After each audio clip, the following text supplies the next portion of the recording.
wasn't going to kick it all off on Thanksgiving. That wouldn't make for happy holidays. Happy holidays. Who was she kidding? The upcoming holidays weren't going to be happy no matter what. "Well, I see your point," said Ginny.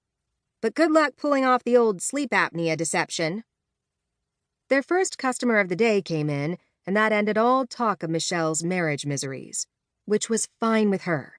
Focusing on her miserable relationship didn't exactly put a smile on her face, and wearing a perpetual frown was no way to greet shoppers. After work, she stopped at the grocery store and picked out the last of what she needed for Thanksgiving. The whipped cream for the fruit salad, and to top the pumpkin and pecan pies, the extra eggnog for Sheila, her eggnog addict, Dove dark chocolates for Audrey, and Constant Comment tea, which was Hazel's favorite. Hazel, world's best mother-in-law. When Michelle and Max divorced, he'd take Hazel and Warren, her second parents, with him. The thought made it hard to force a smile for the checkout clerk. She stepped out of line. She needed one more thing.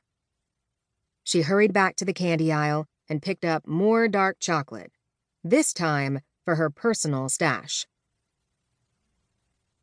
Hazel and Warren were the first to arrive, coming in the day before Thanksgiving, Hazel bringing pecan pie and the makings for her famous Kahlua yams. "Hello, darling," Hazel said, greeting her with a hug. "You look lovely as always. I do wish I had your slender figure," she added as they stepped inside. "You look fine just the way you are," Michelle assured her. "I swear, the older I get, the harder the pounds cling to my hips," Hazel said. "You look fine, hon," said Warren, as he gave Michelle one of his big bear hugs. "She's still as pretty as the day I met her," he told Michelle. "Yes, all 20 new wrinkles and 5 new pounds, on top of the others," Hazel said with a shake of her head. "Who notices pounds when they're looking at your smile?" Michelle said to her. "Here, let me take your coats." Hazel set down the shopping bag full of goodies and shrugged out of her coat with the help of her husband. "Where's our boy?" Who knew? Who cared? "Out running errands," she said. "I'll text him that you're here. First, let's get you settled." "I'm ready for that," Hazel said. "The drive from Oregon gets longer every time." "It's not that far," Warren said, and followed her up the stairs. Half an hour later, Max had returned, and he and his father were in the living room, the sports channel keeping them company, and the two women were in the kitchen enjoying a cup of tea. The yams were ready and stored in the fridge, and the pecan pie was in its container, resting on the counter next to the pumpkin pie Michelle had taken out of the oven. A large pot of vegetable soup was bubbling on the stove, and French bread was warming. It would be a light evening meal to save everyone's tummy room for the next day's feast. "I'm looking forward to seeing the girls," Hazel said.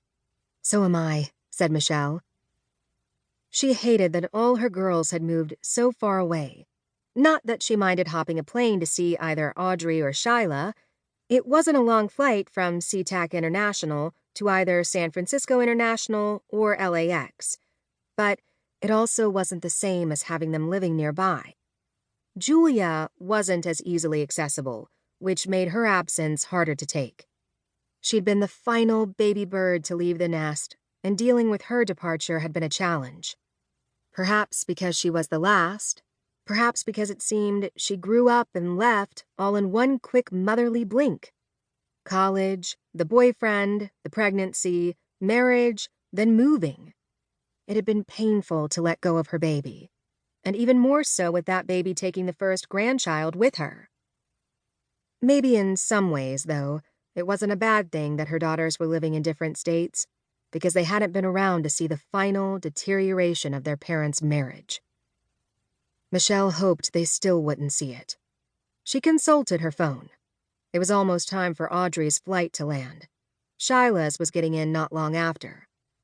"Audrey's going to text when they're here," she said. "It will be lovely to all be together again," said Hazel. "Family is so important."